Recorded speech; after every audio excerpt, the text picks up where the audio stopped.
नमस्कार, सी न्यूज़ भारत पर आप सभी का स्वागत है। मैं हूं अखिलेश पांडे। वक्त हो चुका है न्यूज़ बुलेटिन का।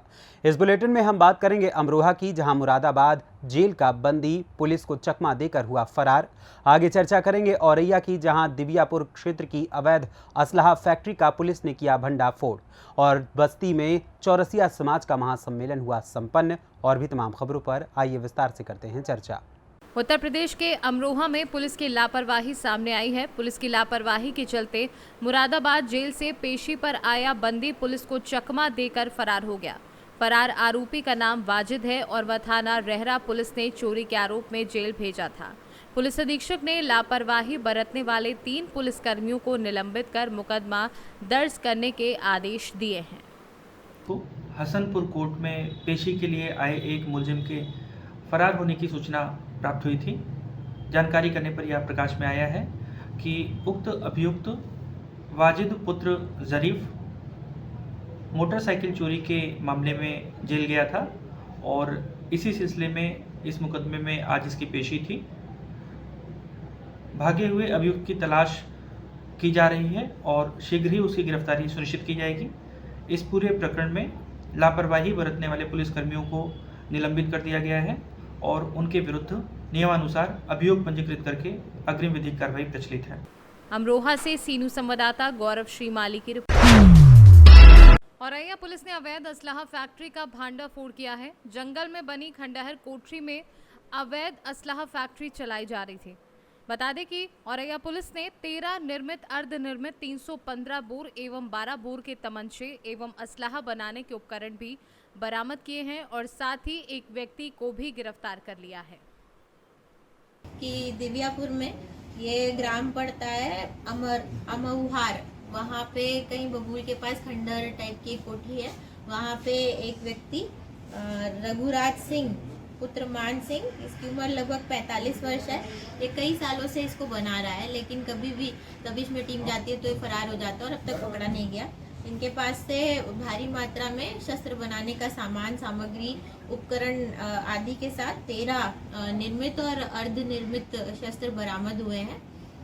इससे सूचना डेवलप करने और पूरा अरेस्टिंग करने वाली टीम में 6 लोग हैं। इनको संयुक्त रूप से 25,000 का इनाम घोषित किया जा रहा है। मैम ये इसमें इनसे पूछताछ की गई तो बताया कि लगभग 25-30 साल से ये बना रहे हैं, लेकिन कभी भी दबिश जाती है तो ये पकड़े नहीं जाते। मैम ये अकेले बंदे हैं कि इसके अलावा और भी साथी इसके थे? इसके ये प्रोवाइड कराता है तो फॉरवर्ड एंड बैकवर्ड लिंकेजेस से इसमें काम किया जाएगा, बट इसको बनाने के लिए ये सप्लाई कहीं कहीं से लेता है चीज़ों की, उसके बाद बनाता है खुद। उस पे फॉरवर्ड लिंकेजेस में जब काम होगा तब आपको आगे का फॉलो भी। औरैया से सीनू संवाददाता अभिषेक की रिपोर्ट। उत्तर प्रदेश के जनपद औरैया में भारतीय जनता पार्टी के नवनियुक्त जिलाध्यक्ष का जनपद के प्रथम आगमन पर कार्यकर्ताओं एवं पदाधिकारी द्वारा जोरदार स्वागत किया गया। आपको बता दें कि जारी हुई सूची के बाद भारतीय जनता पार्टी का नया जिलाध्यक्ष औरैया शहर के तिलक नगर निवासी भुवन प्रकाश गुप्ता को बनाया गया है। उनके जनपद में प्रथम आगमन पर कार्यकर्ताओं द्वारा जोरदार स्वागत किया गया। नेशनल हाईवे से लेकर शहर के चौराहों एवं तिराहों पर जिला अध्यक्ष का फूल मालाओं से लादकर जोरदार स्वागत किया गया। इस दौरान उन्होंने कहा कि आगामी लोकसभा चुनाव में भारतीय जनता पार्टी पूर्ण बहुमत के साथ दोबारा से केंद्र की सत्ता पर काबिज होगी। भारतीय जनता पार्टी में अपार उत्साह है। पूरी जनपद की भारतीय जनता पार्टी सीमा पर कथित हो गए और अभिनंदन और स्वागत कर रहे हैं। मैं उनकी बहुत चिंता करता हूँ और बार उनका आभार व्यक्त करता हूँ।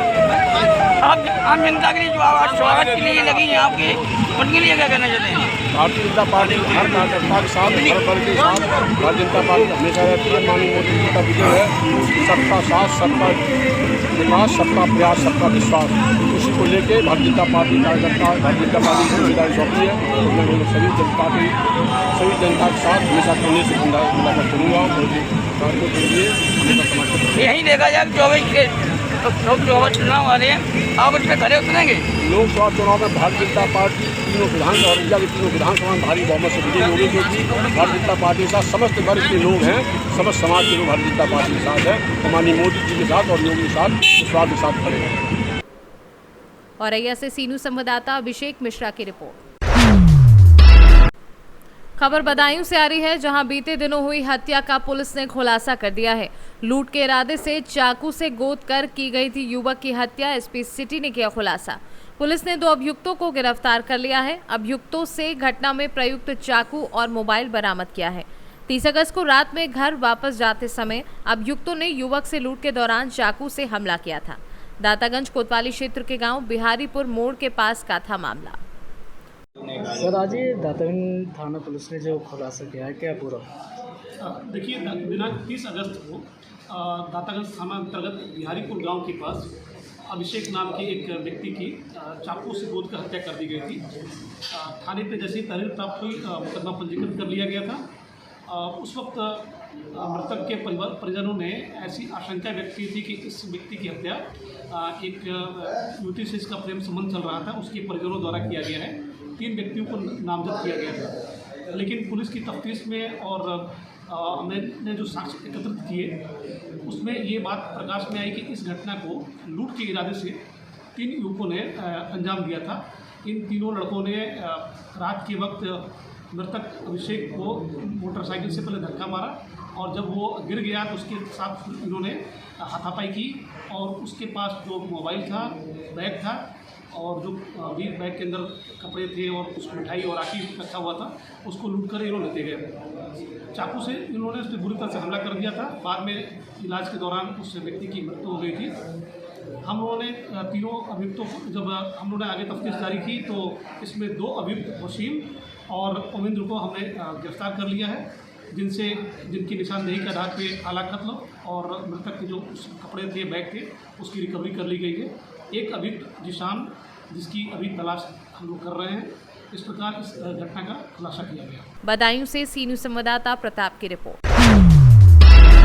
चौरसिया उत्थान समिति द्वारा सोमवार को अटल बिहारी वाजपेयी प्रेक्षागृह में बाबू शिवदयाल सिंह चौरसिया एडवोकेट एवं पूर्व राज्यसभा सदस्य के 29वीं पुण्यतिथि पर समाज के प्रतिष्ठित नागरिकों और मेधावी छात्र छात्राओं को सम्मानित किया गया।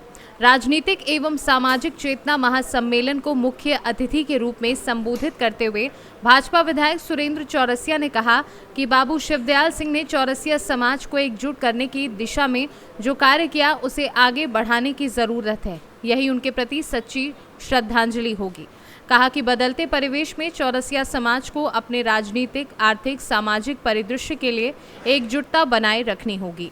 बता दें कि इस अवसर पर अतिथियों ने हाई स्कूल इंटरमीडिएट के 35 मेधावी छात्र छात्राओं को चौरसिया गौरव सम्मान पत्र, बाबू शिवदयाल सिंह चौरसिया स्मृति चिन्ह देकर उनका उत्साहवर्धन किया।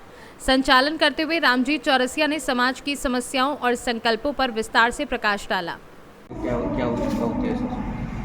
उद्देश्य है चौरसिया समाज का अपने राजनीतिक और सामाजिक प्रगति के लिए अग्रसर होना और अपने जो मौलिक अधिकार है उनकी प्राप्ति के लिए योजना रचना बनाना।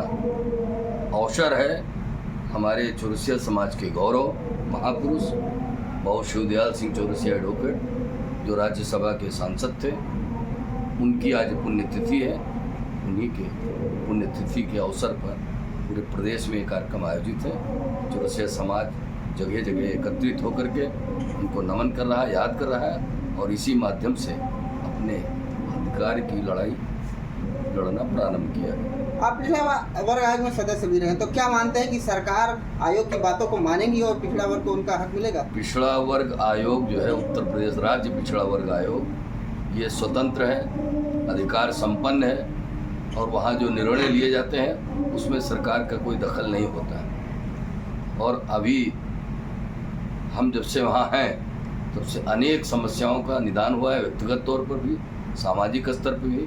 जैसे भी जो अध्यापकों का प्रसंग था वो विषय आया आयोग में, उस पर आयोग ने लगातार सुनवाई करके चौरसिया समाज को जगाने के लिए क्या करना है? ये आज का जो कार्यक्रम है ये हम लोग चौरसिया समाज को एकीकृत करने के ही लिए, क्योंकि हम लोगों ने लगातार 2014 से चौरसिया समाज को जगाने का काम किया है। डोर टू डोर गांव में गए, डोर टू डोर हम लोगों ने काम किया। चौरसिया समाज की मांग थी कि हम लोग कभी एक मंच पे कब आएंगे। उसी के उपलक्ष्य में आज बाबू शिवदार सिंह चौरसिया एडवोकेट का पुण्यतिथि थी, उसी पर हम लोगों ने एक योजना बनाई थी और उस योजना में हम लोग लगभग काफ़ी हद तक सफल भी रहे और हम लोगों का समाज जागृत हुआ, एकता आई। और दूसरी चीज़ है सामाजिक और राजनीतिक दोनों जो चेतना जागनी थी। जैसे सामाजिक स्तर पर देख लीजिए, हम लोग यहाँ से विभिन्न दलों से हम लोग राजनीति करते हैं, सभी लोग एक मंच पर हैं। हमारे यहाँ कप्तानगंज के विधायक महोदय ने हम लोगों के आग्रह पर हम लोग पूरे समाज के लोग एक साथ गए और वो वहाँ पे हम लोगों के बाबू शिवदयाल सिंह चौरसिया का स्मृति द्वार देने का काम किया।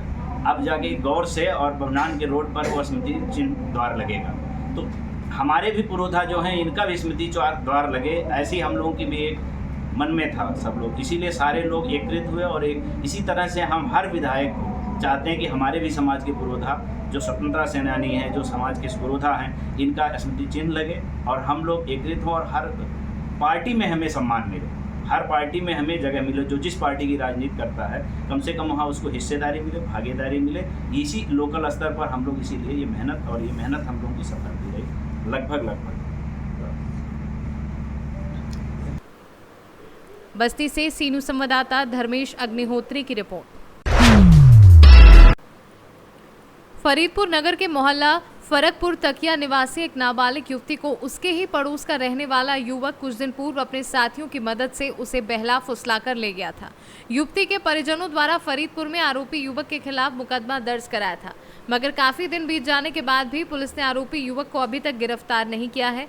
परिजनों का आरोप है कि आरोपी युवक व उसके परिजन लगातार समझौते का दबाव बना रहे हैं। समझौता न करने पर तरह तरह की धमकियां भी दे रहे हैं, जिससे परिजन काफी भयभीत हैं। परिजनों का यह भी कहना है कि थाना पुलिस को समस्या बताने के बावजूद भी आरोपी को गिरफ्तार नहीं किया जा रहा है और वह लगातार समझौते का दबाव बनाने पर लगा हुआ है। पीड़ित के परिवार की आर्थिक स्थिति दयनीय होने के कारण आरोपी युवक उसका नाजायज फायदा उठाना चाहता है, इसलिए उस पर जबरन समझौते का दबाव बनाया जा रहा है। क्या नाम है आपका? हमारा नाम है कल्लू रफ़ी। कहाँ रहते हैं आप? फरीदपुर, मोहल्ला फर्रापुर तकिया। क्या समस्या है आपको? समस्या ये है, हमारी लड़की 11 बजे 31 तारीख को शैम्पू लेने जा रही थी, तो सोहेल नाम का लड़का जो है कुछ नशे का मतलब रुमाल दबा के ले गया, मोटरसाइकिल से उड़ाए के। हमने थाने में इतला करी, तहरीर, उस पर सुनवाई नहीं हुई हमारी। फिर बाद में मुकदमा करा, जिन लोगों के नाम करा मुकदमा, सोहेल का नाम रह गया, बाकी के लोगों को निकाल दिया है। क्या नाम उनके? मतलब जिनको निकाला है उनके क्या क्या नाम है? एक का नाम आरिफ है, एक का नाम है क्या नाम जाफर है, एक का नाम एक का आसिफ, एक हाजरा माँ है उसकी, वो कहती थी कि हम मार देंगे, लड़की से कह रही थी। हाँ, भूरे तो बाप है उसका। अब वो भी पीछे की रहने वाले हैं, वो लोग जाते हैं दबाव डाल रहे हैं और मतलब ये कह रहे हैं कि फैसला नहीं कराओगे तो तुम्हें रहने नहीं देंगे फरीदपुर में और तुम्हें आग लगा देंगे घर में। बरेली से सीनू संवाददाता प्रमोद शर्मा की रिपोर्ट। उत्तर प्रदेश के जनपद हापुड़ में भारतीय किसान यूनियन असली के जिलाध्यक्ष देवेंद्र बाना, मंडल महासचिव नीरज गुर्जर, एनसीआर सचिव योगेंद्र सिरोही, जिला कोषाध्यक्ष इमरान, सभी पदाधिकारी चमरी गांव में पहुंचे। गांव वालों ने इन सभी पदाधिकारी का फूल माला पहनाकर स्वागत किया। जिलाध्यक्ष देवेंद्र बाना ने बताया कि गांव में पहुंचकर मीटिंग की, जिसमें कई किसानों को पद दिए गए, काफी किसानों को सदस्यता दी गई। सभी को संबोधित करते हुए बताया कि संगठन का विस्तार प्रोग्राम चल रहा है, गांव-गांव जाकर संगठन का विस्तार किया जा रहा है, किसान भाइयों को संगठन से जोड़कर संगठन को मजबूत किया जा रहा है। सभी किसान भाइयों को देवेंद्र बाना ने आश्वासन दिया कि अगर किसी किसान भाई की कोई समस्या हो तो मैं और हमारा संगठन हर समय खड़े रहेंगे। आज यहाँ मीटिंग का आयोजन किया गया है, किन चीज़ों को लेकर किया गया? आज हमने मीटिंग की है भैया चमरी गांव में। मैं भारतीय किसान यूनियन असली राजनीतिक से जिलाध्यक्ष हूं देवेंद्र बाना। हमने चमरी गांव में मीटिंग की। हमारा प्रकरण चल रहा है हर गांव जाकर मीटिंग करना, अपनी सदस्यता देना, संगठन का विस्तार करना, संगठन का कुनबा बढ़ाना। इसी उसमें आज हमने चमरी गांव में भी मीटिंग की और उस मीटिंग में हमने जो मीटिंग की है उसमें 4 लोगों को पद दिए हैं और 9-10 लोगों को सदस्य बनाया है। और इस सदस्यता को देते हुए फिर हमने कुछ बिंदुओं पे भी बात की हैं, जैसे कि बहुत जगह नगर पालिका की तरफ से रास्ते टूटे पड़े हैं, बिजली से लोग परेशान हैं, बिजली के बिलों से लोग परेशान हैं। उन सब बातों पे भी चर्चा हुई। उन सब पे चर्चा करते हुए फिर हमने आगे के विस्तार के बारे में जिन लोगों को सदस्यता दी है, पद दिए हैं, उनसे भी गुजारिश की है कि वो हमारे साथ रहेंगे और हम गांव-गांव जाकर, क्योंकि हमने अपना ये बना लिया है कि हम हर गांव जाएंगे और अपने संगठन की सदस्यता देंगे, विस्तार बढ़ाएंगे। क्योंकि जब हमारा संगठन बढ़ेगा, संगठन का कुनबा बड़ा होगा, तो हर गांव में हमारे सदस्य होंगे, उसी से हम किसान लोगों की सेवा कर पाएंगे। क्या-क्या पद दिए गए हैं?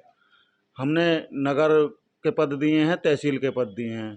2 भाइयों को, एक को नगर का सचिव बनाया है, एक को नगर मंत्री बनाया है, तहसील का उपाध्यक्ष बनाया है, तहसील का महासचिव बनाया है। हापुड़ से सी न्यूज संवाददाता सुनील कुमार की रिपोर्ट। खबर कानपुर देहात से है, जहां के रनिया में कानपुर देहात पहुंचे भारतीय किसान यूनियन अराजनैतिक संगठन के प्रदेश अध्यक्ष हरिनाम सिंह वर्मा का रायपुर में नवनियुक्त जिलाध्यक्ष आयुष सिंह राजावत ने भव्य स्वागत किया। स्वागत के बाद सैकड़ों किसानों के साथ विशाल रैली निकालकर पहुंचे माती मुख्यालय। वहीं पर किसान यूनियन के प्रदेश अध्यक्ष हरिनाम सिंह वर्मा ने किसानों को संबोधित करते हुए कहा कि मंडल अध्यक्ष और जिला अध्यक्ष ने किसानों की विशाल रैली निकालकर किसान देहात के माती मुख्यालय में समीक्षा बैठक की, जिसमें किसानों को जागरूक और उनको 25 सितंबर को लखनऊ के इको गार्डन में किसानों की महापंचायत में, जिसमें ज़्यादा से ज़्यादा किसान पहुंचकर संगठन की मजबूती के साथ किसानों के 4 व 5 सूत्री किसानों के हित की मांग की जाएगी। कार्यक्रम हमारे जो मंडल अध्यक्ष हैं, जिला अध्यक्ष हैं, इन लोगों ने एक कार्यक्रम रखा 25 सितंबर को लखनऊ में एक बहुत बड़ी इको गार्डन में पंचायत है और उस पंचायत का उद्देश्य है जिसमें 4 से 5 बातें हम लेके चल रहे हैं।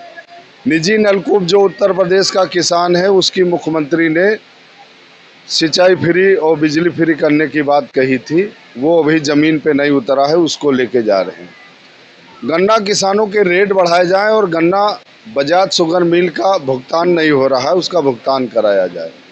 हम यहाँ पर खड़े हैं, यहाँ से लेकर अगर पूर्वांचल गोरखपुर और बनारस की तरफ हम देखें तो पूरा धान का एरिया है और वहाँ का धान कम रेट में व्यापारी खरीद कर हरियाणा और पंजाब बेच देता है और यहाँ हमारे किसान को उसका रेट नहीं मिलता है।